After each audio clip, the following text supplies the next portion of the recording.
Otep à tous, bienvenue sur la chaîne des panafricanistes par essence, par conviction et par excellence. Celle des citoyens qui émitent par nécessité et obligation de combat. Nous sommes une chaîne qui n'est guidée que par nos ancêtres et rien que par les ancêtres qui appartiennent à l'égrégore du monde noir. Par conséquent, nous ne croyons en aucun Dieu venu de l'étranger. Toutefois, cette vidéo n'est aucunement destinée à inciter à la haine ou à la violence, car nous menons un combat qui est d'abord et avant tout spirituel, intellectuel et démocratique. Ensuite, il est politique, géopolitique et géostratégique. Contre l'impérialisme, le colonialisme, le néocolonialisme et l'endocolonat, qui sont tous qualifiés de crimes contre l'humanité. Nous menons ce combat sur la base du principe fondamental que nous avons hérité de nos ancêtres kémites, qui est celui de la Mahat, c'est-à-dire solidarité, vérité et justice. Vous êtes donc en droit de connaître la vérité et nous avons l'obligation de vous dire la vérité, rien que la vérité, afin que justice soit rendue au continent africain. Et ça, c'est notre modeste contribution dans cette noble lutte en faveur de la souveraineté, la dignité, la solidarité et l'unité africaine. C'est exactement ça que nous appelons le panafricanisme. Bien-aimés frères et sœurs, bravo pour Assimi Goïta, bravo pour le Mali. Les élections ont été reportées. Les élections qui devraient avoir lieu le 4 et 18 février 2024, le premier et le deuxième tour bien entendu, sont reportées sine die. Officiellement, le gouvernement accuse, comme toujours, il y a la France qui est toujours derrière. La France n'est jamais loin dans les problèmes en Afrique.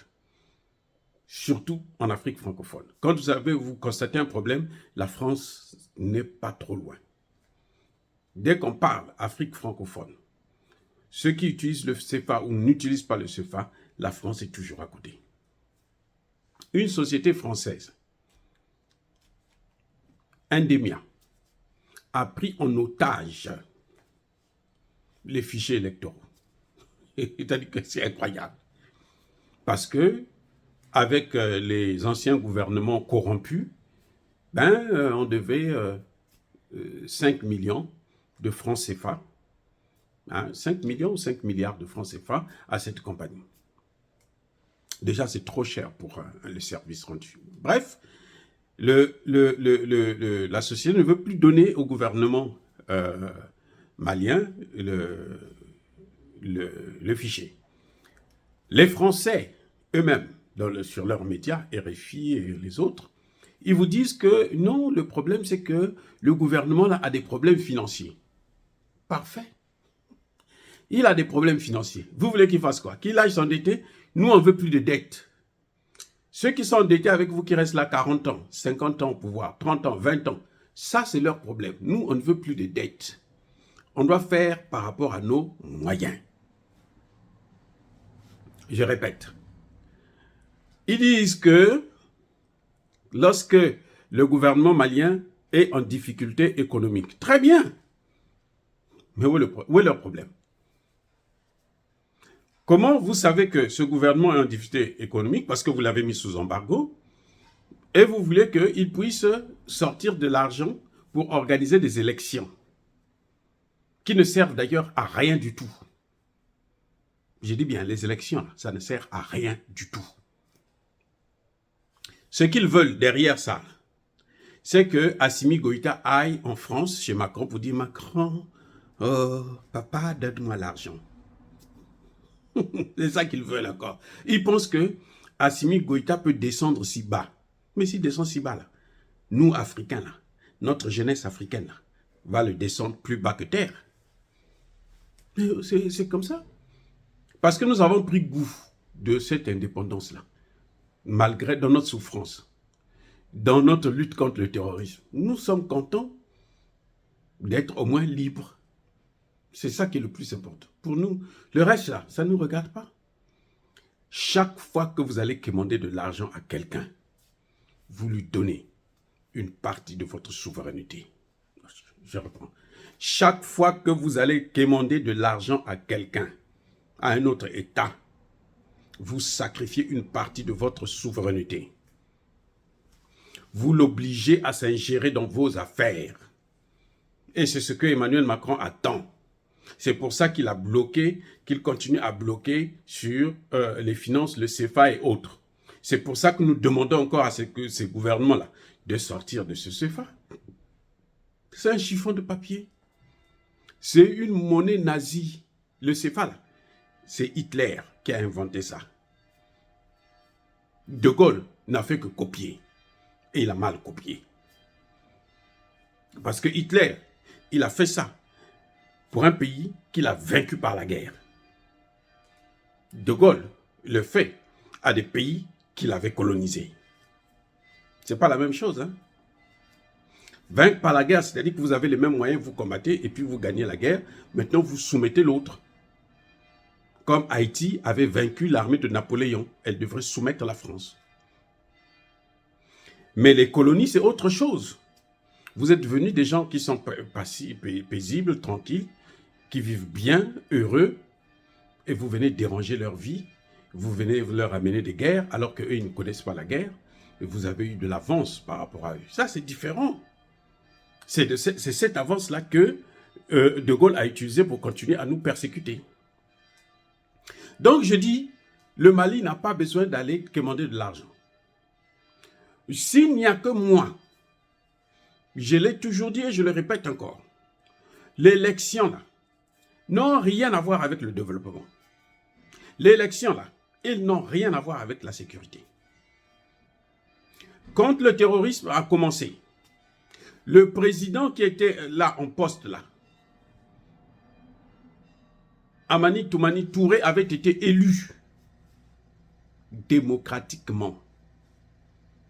Et c'était un général des armées. Il a échoué. Il n'a pas pu arrêter ça. Après lui, il y a un autre président, Ibeka, qui a été élu démocratiquement. Oh, j'allais dire occidentalement, otaniennement, européennement. Il n'a pas pu régler ce problème. Assimi Goïta est venu par la voie d'un coup d'État révolutionnaire. Il est en train de mettre l'ordre. Il a besoin du temps. Il est en train de ramener. Aujourd'hui, il a relevé déjà le niveau de l'armée. Maintenant, il lui faut le temps pour mettre l'ordre.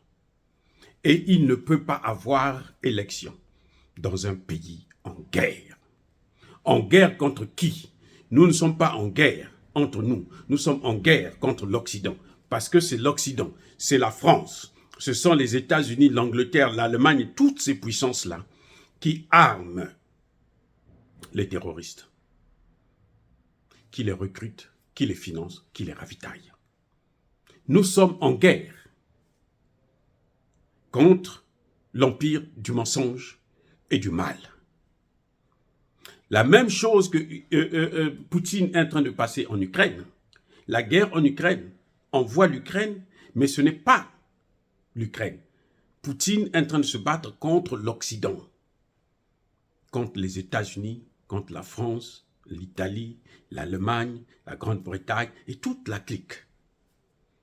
C'est ce que nous sommes en train de faire. Ne sous-estimez pas cette guerre. Ce n'est pas une petite guerre, là. Non.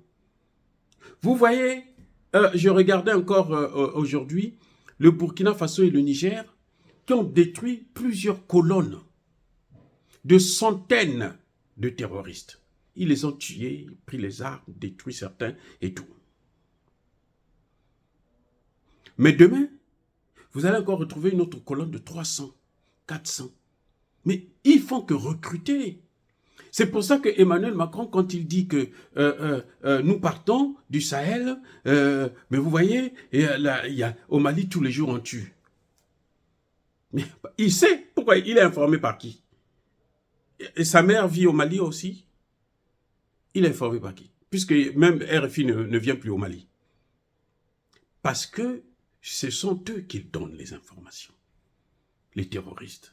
Parce qu'il est en contact direct avec les terroristes. C'est pour ça qu'ils savent qui est tué, qui n'est pas tué. Quand on tue les chefs terroristes, là, la France se lève pour parler des droits de l'homme. C'est ça le combat que nous sommes en train de mener.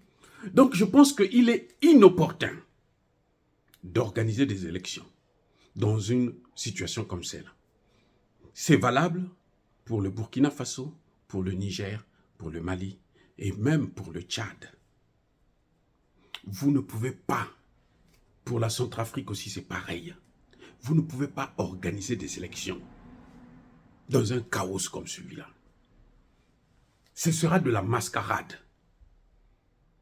Il y a déjà des villes qui ne vont pas voter.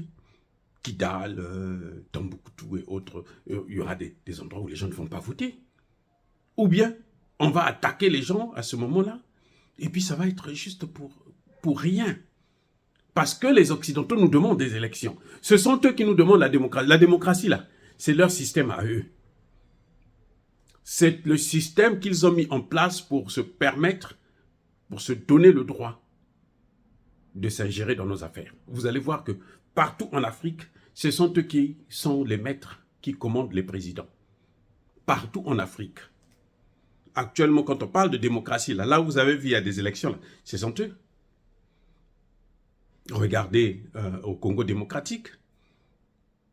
Qui a nommé Tshisekedi? C'est bien Emmanuel Macron. Regardez Bazoum. Qui a nommé Bazoum? C'est bien Emmanuel Macron. Eh oui. Donc, on ne peut pas continuer avec ce système-là. Nous devrons arrêter. On n'est pas... vous avez vu à la tribune des Nations Unies les ministres maliens, sénégalais et nigériens. Parce que plutôt maliens, burkinabés et nigériens. Parce que le Niger aussi a parlé par la voix du ministre Diop. Donc, les trois pays-là ont parlé, ont soulevé les mêmes problèmes. De la guerre qu'ils sont en train de mener contre l'OTAN et surtout contre la France. C'est la France qui arme, équipe et finance le terrorisme. C'est pour ça que quand l'un des parlementaires, comment vous l'appelez là, français, a posé la question à l'Assemblée nationale en France, qui arme, qui finance le terrorisme? Personne n'a pu lui répondre. Et c'est pour ça que vous voyez que les États-Unis ont la plus grande base de drones au monde, au Niger. Mais ces drones-là, ils sont là, soi-disant pour surveiller la Libye. Mais si c'est pour la Libye, ils n'ont qu'à aller en Libye. Qu'est-ce qu'ils font aux États-Unis, au Niger? La Libye est aussi grande que ça. Ce sont eux qui ont détruit la Libye. Ils ont occupé la Libye. Maintenant, ils n'ont qu'à aller installer leur base là-bas. Pourquoi ils viennent installer ça au Niger? Ça veut dire que ce n'est pas pour la Libye, c'est pour l'Afrique, pour détruire l'Afrique. Puisque ces drones-là ne voient jamais les terroristes. Regardez là, en peu de temps, chaque jour, vous voyez des colonnes de terroristes. 200, 300, 100, 18, 50, qui circulent, qui on abat, on tue, mais ça continue. Comme des champignons, ils font que repousser. Et c'est ceux-là, depuis que la France est partie là, n'opèrent plus dans la région du Sahel, les États-Unis n'opèrent plus. Vous voyez maintenant, ils sont en train de les voir. Là. Les militaires burkinabés, nigériens, maliens, ils les voient, ils les tuent.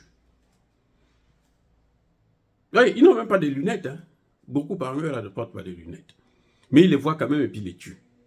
Mais les autres qui ont des lunettes, qui ont des drones, qui ont des satellites, ne les voient pas. Vous ne pensez pas qu'il y a quelque chose qui ne va pas?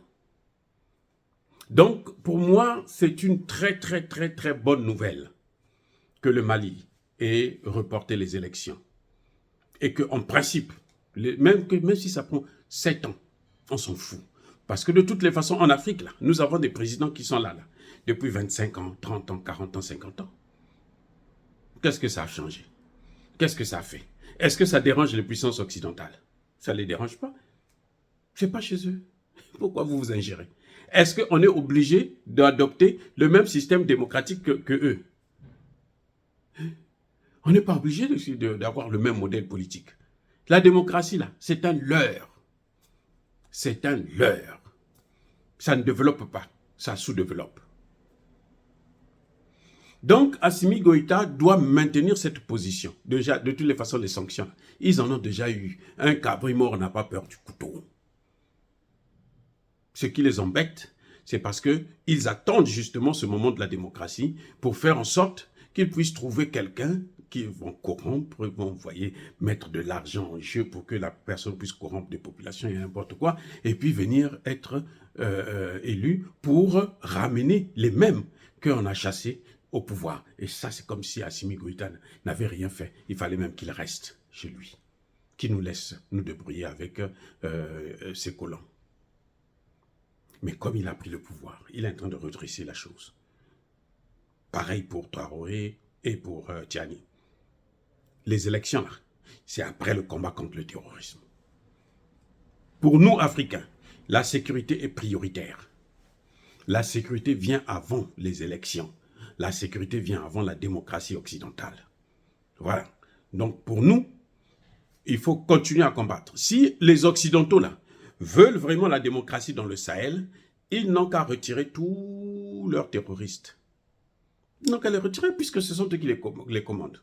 Ils n'ont qu'à les retirer, partir avec eux je ne sais pas où, peut-être chez eux-mêmes, dans leur pays, et puis qu'ils nous laissent, on va organiser des élections. Souverainement. Voilà. Oh, bien-aimés frères et sœurs, je persiste et je signe. Yaba, Kolervé. Soyez bénis. Je persiste et je signe, abondamment bénis par le Dieu de Kémit et par nos ancêtres angélisés. Mais que tous ceux qui persécutent le continent africain le pillent et le déstabilisent, qu'ils soient noirs, blancs, chinois, arabes, indiens ou qui qu'ils soient punis, maudits, foudroyés, neutralisés, effacés, écrasés par le Dieu de Kémit et par nos ancêtres angélisés. Vive l'Afrique éternelle. Je dis et j'assume.